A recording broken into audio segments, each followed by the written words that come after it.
यूं काइंडली अपना पेपर और पेन निकालें और इसको नोट करें। एक तो चाहे वो पीडीपी हो, एलडीपी हो या वो कुछ भी हो, पंजाब में across the length and breath of Punjab everything, specially PDP में, उसमें एलडीपी इंक्लूड कर रही हूं, उसकी स्टैंडर्डाइजेशन इज वेरी इंपॉर्टेंट।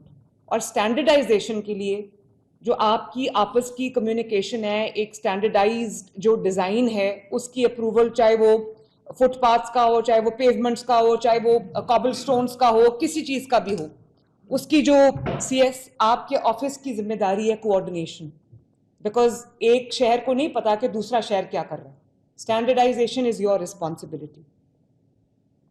जो भी हम जितना पैसा भी अभी लगा रहे हैं पंजाब डेवलपमेंट प्लान के ऊपर, जाहिर है बिलियंस है, फॉर्चून है इतनी बड़ी, और लोगों के जो ज़रूरियात हैं उनको मैं काट के ये कर रही हूँ।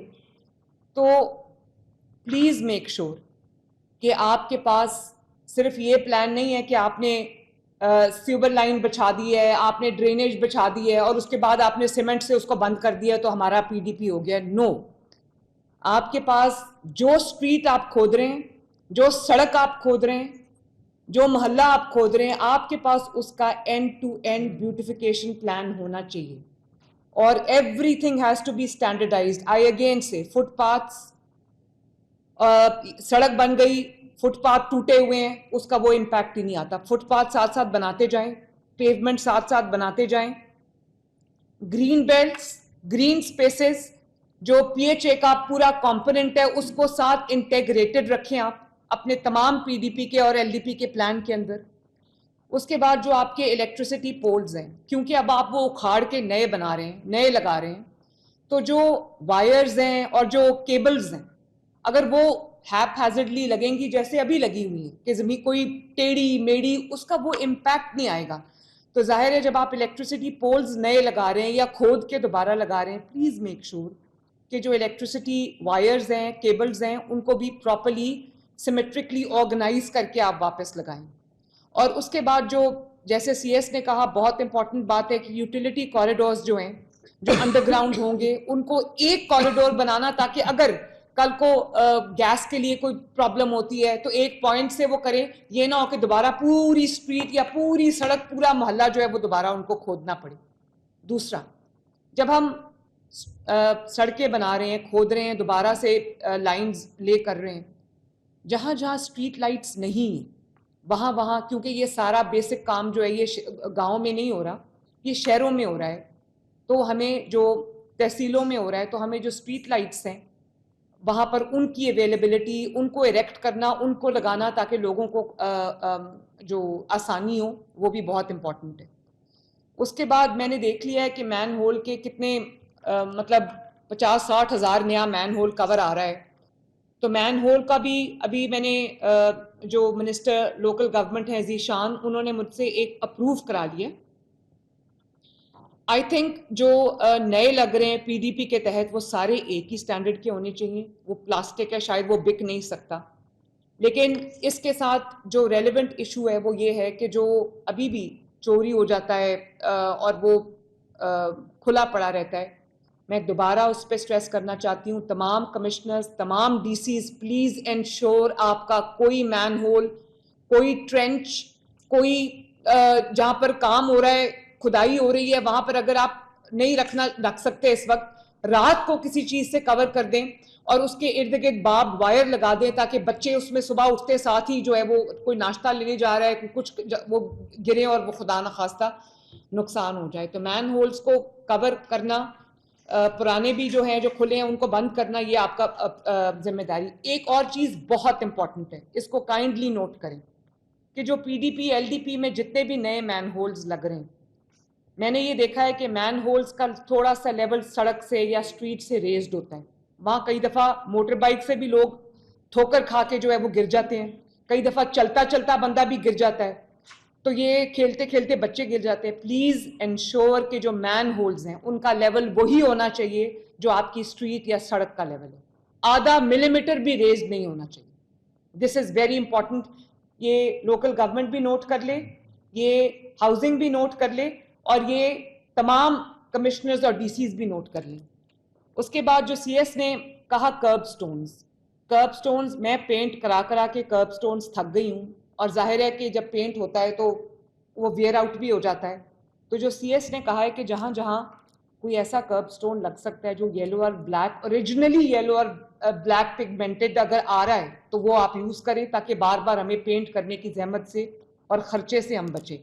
जो आपके शहरों के एग्जिट्स हैं, जो आपके शहरों के एंट्री पॉइंट्स हैं, और जो आपके ऑलरेडी बने हुए अंडर पासेज हैं, चाहे वो किसी ब्रिज के नीचे हो या कुछ भी, कोई भी अंडर पास बना हो, वो लोगों के डेन्स बने हुए हैं, गंद के ढेर लगे हुए हैं, वहां पर नशई सोए होते हैं।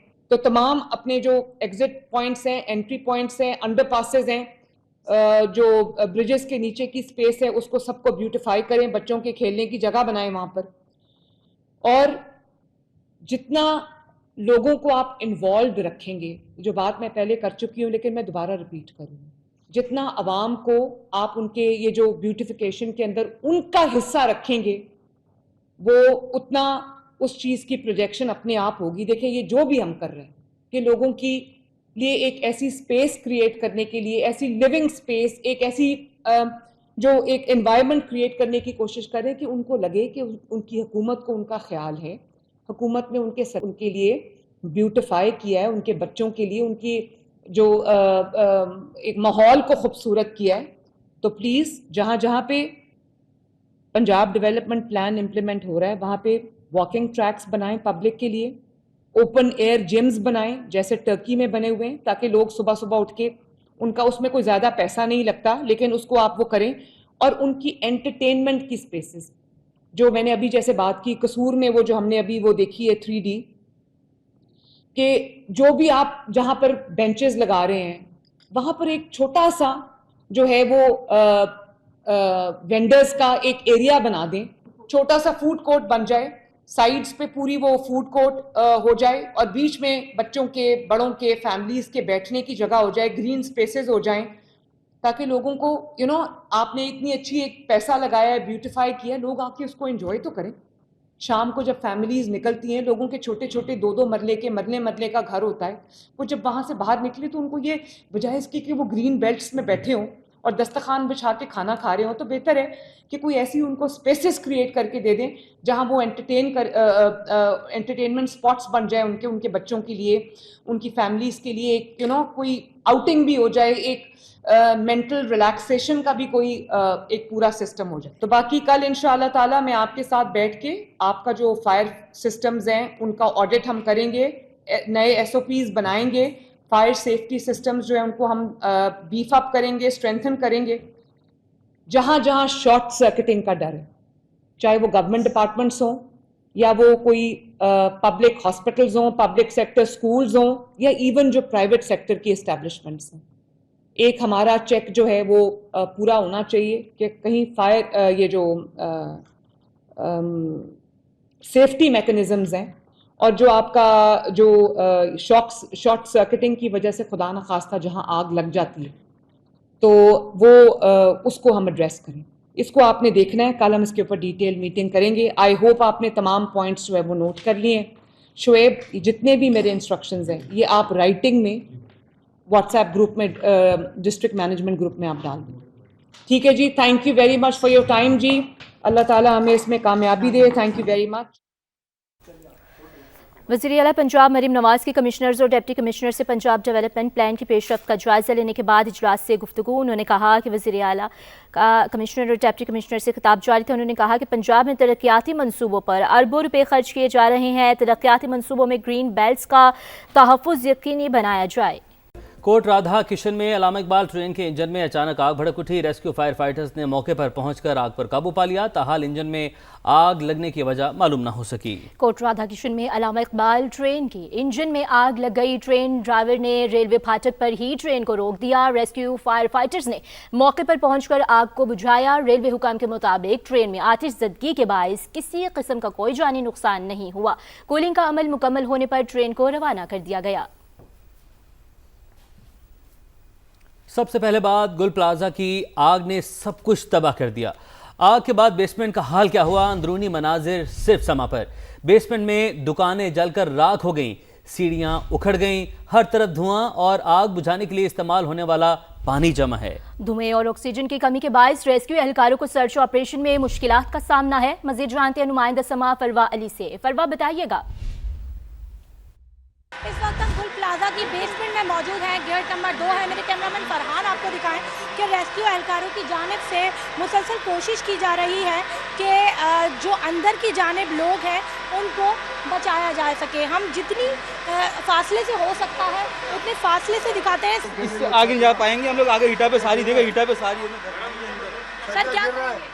मैडम अंदर हीटा पे बहुत ज़्यादा हीटा पे है। क्या देखा आपने? अंदर गए हैं, कोई लोग मिले हैं? लोग कोई भी नहीं है, कुछ भी नहीं है, ये बताएंगे। अंदर कुछ भी नहीं है, बिल्कुल अंदर कुछ नहीं है, हीट है और ग्रिल जो है वह ये भी टूट चुकी है। मेरे कैमरामैन फरहान आपको दिखाएं कि अंदर जो है वो मुकम्मल तौर पे पानी भर गया है और आगे नहीं जा रहे हैं। आगे जाने से मना किया जा रहा है। तकरीबन कितने फुट पानी होगा ये जो भर गया है इधर? तकरीबन 1 फुट इतना पानी है, इतना पानी नीचे भरा हुआ ही है और सारा पानी गरम आग हो रहा है ये।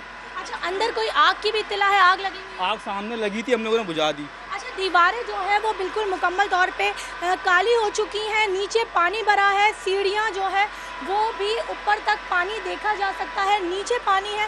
रेस्क्यू एहलकारों की जानिब से कहा जा रहा है कि ये जो बेसमेंट का हिस्सा है ये किसी भी वक्त गिर सकता है, कभी भी गिर सकता और हीट इतनी है नीचे कि ये किसी भी वक्त गिर सकती है, क्योंकि ये इमारत इस कदर मखदूश हो चुकी है कि लोगों को यहाँ जाने की इजाज़त नहीं है। रेस्क्यू एहलकार अपना काम कर रहे हैं और कहा यह जा रहा है कि इसके ज़रिए ही नीचे बेसमेंट में जाया जा सकता है और जो लोग हैं उनको निकाला जा सकता है। जी फरवा, बहुत शुक्रिया, आप हमें अपडेट कर रही थी। आगे बढ़ेंगे। कराची गुल प्लाजा में लगने वाली आग ने दुकानदारों की जमा पूंजी जला दी, कई प्यारों को अपनों से जुदा कर दिया। अपनी आंखों से मौत को देखने वाले कहते हैं 5 मिनट में आग ने पूरी इमारत को लपेट में ले लिया था। धुएं की वजह से कुछ लोग बालाई मंजिल पर फंस गए थे। हमने अपनी मदद आप के तहत लोगों को रेस्क्यू किया। बताया कि हमने सिर्फ दरवाज़ा यानी कि बाहर मुंह निकाल के देखा तो आग धुआं आ रहा था बहुत। तो उसने कहा सलमान आग लग गई। वो बाहर निकले और कह रही वापस आ, कह रहे भागो, अरे आग लग गई भागो। कह रही मैं बच्चों के हाथ पकड़े और हम भागे।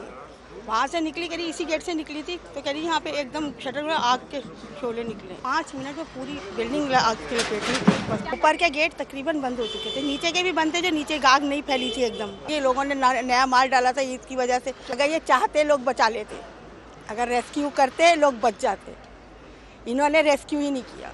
आग एक शॉप से लगी थी, एक शॉप से जो ना 15 मिनट के अंदर पूरे मार्केट में आग फैल गई थी, तो उसने पूरी मार्केट को लपेट में ले लिया था। हम ग्राउंड से निकले थे, हम खुद टीम मेंबर थे, हम जो है ना सब लोगों को निकाल भी रहे थे खुद अपनी मदद के तहत। हमारे कुछ सारे मेंबर लगे हुए थे लोगों को निकालने के लिए। बेसमेंट ग्राउंड हमने सब खाली करवा लिया था। कुछ लोग थे जो ऊपर फंस गए थे स्मोक की वजह से और जो है ना निकल ना पाए। लाइट इसलिए बंद करवाई थी ताकि मज़ीद आग ना बढ़े, कि लोगों को करंट ना लगे, इस वजह से जो ना शट डाउन करवा दिया था। फेडरेशन हाउस के अहदेदारान ने सानिहा गुल प्लाजा की शफाफ तहकीकात और जिम्मेदारों के कड़े एहतसाब का मुतालबा कर दिया। जाए वक़ुआ के दौरे के मौके पर FPCCI के अहदेदारान ने सूबाई और शहरी हुकूमत पर कड़ी तनकीद की। देखिए, बिल्कुल एक ऐसा सानिया जिसने कई इंसानी अलमियों को जन्म दिया है और इस वक्त जो है वो FPCCI का वफ़द जो है वो इजहार यकजहती के लिए जो है वो गुल प्लाजा आए हैं। क्या कहेंगे फैयाज मगू साहब? शहर कराची जो कि 60% जो है वो टैक्स अदा करता है पूरे पाकिस्तान का, उधर अगर फायर टेंडर सिर्फ 40 की तादाद में फायर टेंडर मौजूद हों, 7.5 लाख लोगों के ऊपर एक फायर टेंडर मौजूद हो, मैं समझता हूँ इसका हमें कोई ना कोई अब इसका हल करना पड़ेगा। बिल्कुल, देखिए ताजिर बिरादरी, स्टेक होल्डर्स, यहाँ पे कारोबार करने वाले दुकानदार बेइंतहा गमज़दा हैं और वो यही मुतालबा कर रहे हैं कि ये हुकूमतों की जिम्मेदारी है कि इसको बात को यकीनी बनाया जाए कि आइंदा किसी इमारत में इस तरह आग ही ना लगे, और लगे तो फौरी तौर पे उसको बुझाने के इंतजामात मुकम्मल होने चाहिए ताकि इंसानी जानों का ज़िया ना हो। जी। अरकान सिंध असम्बली ने गुल प्लाजा आतिशज़दगी के वाक़े को कौमी सानिहा, जबकि MQM और जमात इस्लामी ने वाक़े के जिम्मेदार सिंध हुकूमत को ठहरा दिया। मजीद का कहना है, बता रहे हैं हफीज बलोच अपनी रिपोर्ट में। कराची शहर में आए रोज़ आतिशज़दगी के वाक़यात से कीमती इंसानी ज़िंदगियाँ ज़ाय हो जाती हैं। इन वाक़यात को किस तरह से रोका जा सकता है, अरकान सिंध असेंबली इस पर क्या कहते हैं, आइए उन्हीं से जानते हैं। इस तरह की वाक़यात से हमें सबक सीखना चाहिए, इसको हमें एज ए कौमी सानिया देखना चाहिए। ये कौमी सानिया है। ब्लेम गेमिंग से आगे बढ़ के हमें काम करना चाहिए और हमें उन लूप्स पूल को कंट्रोल करना चाहिए जिनकी वजह से इस तरह की वाक़यात होते हैं। हुकूमत बुरी तरह फेल हुई है इस मामले में कि एक तो रिस्पांस टाइमली नहीं मिला, दूसरा जो बेचारे वहाँ पहुँचे उनके पास कोई सेफ्टी किट नहीं थी। कानून ऑलरेडी मौजूद है, वो लेबर के लॉज हों, वो सेफ्टी के लॉज हों, वो बिल्डिंग अथॉरिटी के लॉज हों, वो सारी चीज़ें इम्प्लीमेंटेशन को स्ट्रॉन्गर करना है। 17 साल सूबाई हुकूमत है, वो इसके जिम्मेदार है। पूरा निज़ाम कोलैप्स कर गया है। इनकी गाड़ियाँ ऑन रोड नहीं आ सकती, इनके बाउज़र के अंदर पानी मौजूद नहीं है, इनका जो है वो पूरा इंतज़ाम मौजूद नहीं है, इसलिए यही जिम्मेदार हैं। इसमें कोताहियाँ तो ज़रूर हैं, सबकी हैं, लेकिन फाइनल इस पे जो होगा वो तब होगा जब तहकीकात होकर सामने आ जाएगी ये कैसे हुआ, क्यों हुआ, इसका जिम्मेदार कौन। सिंध असेंबली में अपोजिशन जमातों के अरकान ने सानिया गुल प्लाजा की जिम्मेदार सिंध हुकूमत और उसके ज़ैली इदारों को करार देते हुए मुतालबा किया है कि निज़ाम को बेहतर किया जाए ताकि इस तरह के सानियात दोबारा रूनुमा ना हो सकें। कैमरामैन इमरान खान के साथ हफीज़ बलूच, समा, कराची। गुल प्लाजा में आग बुझने के बाद सर्च ऑपरेशन जारी। बेसमेंट पे जाने वाला रेस्क्यू एहलकार शीशा टूटकर लगने से जख्मी हो गया। बताया बेसमेंट में कई फीट पानी जमा है जिससे ऑपरेशन में मुश्किलात पेश आ रही हैं। मज़ीद जानते हैं नुमाइंदा समा फरवाली से जो इस वक्त स्टेशन ऑफिसर मोहम्मद इस्लम के साथ मौजूद हैं। इस वक्त बेसमेंट में जो है वो रेस्क्यू एहलकार काम कर रहे हैं, किस किस चीज़ का फुकदान है और बेसमेंट में उन्होंने क्या मनाजर देखे हैं। हमारे साथ असलम साहब मौजूद हैं। सर, अब आप थोड़ी देर पहले नीचे थे, आप ज़ख्मी भी हुए हैं, क्या मंजर देखने में को मिला है? मंजर ये है कि मतलब बेसमेंट में पानी भरा हुआ है और दोनों तरफ जो है ग्रिलों पे ताले लगे हुए हैं और हम काम कर रहे थे। काम करने के दौरान जो है हमें एक पिस्टल मिली और कुछ रिपीटर के जो है हमें कारतूस मिले, जो कि मैंने अपने chief fire officer Humayun Khan की हिदायत के ऊपर पुलिस के हैंडओवर किए बुला के, और मुख्तलिफ जो है मतलब चीज़ें मिलेंगी जब अगर हम अंदर ज़्यादा जाएंगे। मुझे ये बताइए कि आप किस तरीके से ज़ख्मी हुए हैं और आपके पास कोई ऐसे सेफ्टी प्रिकॉशन हैं, कोई मास्क दिया हुआ है आपको, कोई ऐसे आलात दिए हुए हैं जदीद जिससे आप अंदर ऑपरेशन में मददगार साबित हों, क्योंकि अभी आप ज़ख्मी हुए हैं? जी देखिए, मास्क तो ज़ाहिर हम पहनते हैं धुएं की वजह से, लेकिन ज़ख्मी होने का तो ये है कि ज़ाहिर ऊपर से कांच गिरा जो कि अंधेरा था और टॉर्च भी थी हमारे पास, लेकिन जब वो ऊपर से कांच गिरा है तो वो डायरेक्ट मेरे अंगूठे पे आके गिरा और उसमें जो है मेरे चोट लग गई है। आलात तो हमारे पास हैं। आग पे तो हमने काबू पा लिया है, जहाँ पे मैं काम कर रहा था वहाँ पे आग पे काबू पा लिया है, लेकिन धुआं और तपिश बहुत ज़्यादा है। दो तरफ से जो दरवाजे हैं वो मुकम्मल तौर पे बंद हैं, जिसकी वजह से इनको रेस्क्यू ऑपरेशन में परेशानी का सामना है। जी फरवा, बहुत शुक्रिया आपका। क्वेटा के लियाकत बाजार में निजी प्लाजा में लगने वाली आग पर 8 घंटे बाद काबू पा लिया गया। आज इज़्ज़तगी के दौरान करोड़ों रुपए के मोबाइल फ़ोन, लैपटॉप, बिजली का सामान, कपड़े, जूते और दीगर अशिया राख में बदल गईं। रेस्क्यू ऑपरेशन के दौरान 4 रेस्क्यू एहलकार भी बेहोश हुए। मज़ीद जानते हैं नुमाइंदा समा मोहम्मद आतिफ हमारे साथ मौजूद हैं। आतिफ, बताइएगा रेस्क्यू कार्रवाई से मुताल्लिक। जी बिल्कुल, इस वक्त मैं मौजूद हूँ क्वेटा के लियाकत बाज़ार में। यहाँ निजी प्लाजा में 8 सुबह 5:30 बजे जो है वो आतिशज़दगी हुई थी, जिसके बाद जो है फायर ब्रिगेड का अमला यहाँ पर पहुँचा और तकरीबन 6 घंटों की कोशिशों के बाद जो है इस खौफनाक आग पर काबू पा लिया गया है। इस वक्त भी जो फायर ब्रिगेड की गाड़ियाँ यहाँ पे बदस्तूर मौजूद हैं। आग बुझाने के बाद जो है यहाँ पर जो कूलिंग का अमल है वो यहाँ पर जारी है। मेट्रोपॉलिटन, एफसी, वासा और इसी तरह जो है पीडीएमए, उनकी तकरीबन 15 से ज़ायद गाड़ियाँ जो हैं वो इन 6 घंटों के दौरान यहाँ पर मौजूद रही। तहकीकात के बाद ही जो है वो आग लगने की वजूहात का पता चल सकेगा। इस प्लाज़ा के अंदर जो है मोबाइल, लैपटॉप, इसी तरह जो बैटरीज़ और कपड़े, जूतों की जो है तकरीबन 200 से ज़ायद दुकानें थी जो जलकर मुकम्मल तौर पर जो है वो खाकसार हो चुकी हैं। और प्लाज़ा भी जो है वो कुछ हिस्सों पे जो प्लाज़े का कुछ हिस्सा जो है वो भी क्रैक हो चुका है। इस वक्त भी यहाँ पर जो है वो कूलिंग का अमल जारी है। DGPDMA के मुताबिक असल नुकसानात का अंदाज़ा जो है वो मुकम्मल तहकीकात मुकम्मल होने के बाद जो है वो लगाया जा सकेगा। जी बहुत शुक्रिया, आपने हमें अपडेट किया। क्वेटा के लियाकत बाजार में मोबाइल प्लाजा में लगने वाली आग पर बरवक्त और मौसर रेस्क्यू ऑपरेशन के जरिए काबू पा लिया गया। वाकई की इत्तला मिलते ही FC बलोचिस्तान नॉर्थ रेस्क्यू 1122 और सिविल इंतजामिया ने फौरी तौर पर मुश्तरका और मरबूत रेस्क्यू ऑपरेशन शुरू किया। रेस्क्यू टीमों ने इमारत को महफूज बनाते हुए तमाम अफराद को बहिफाजत निकाला। शहरियों और दुकानदारों ने FC बलोचिस्तान नॉर्थ रेस्क्यू 1122 और सिविल इंतजामिया की बर वक्त और मुअस्सर कार्रवाई को सराहते हुए उनकी खिदमात को काबिल तहसीन करार दिया। नाजरीन, लाहौर में बसंत फेस्टिवल पर हुकूमती गाइडलाइंस की खिलाफ वर्जी रोकने के लिए जदीद थर्मल ड्रोन से सर्विलेंस होगी। सेफ सिटी अथॉरिटी ने हिकमत अमली तश्कील दे दी। जहांगीर खान से मालूमात हासिल करते हैं। जहांगीर, बताइएगा।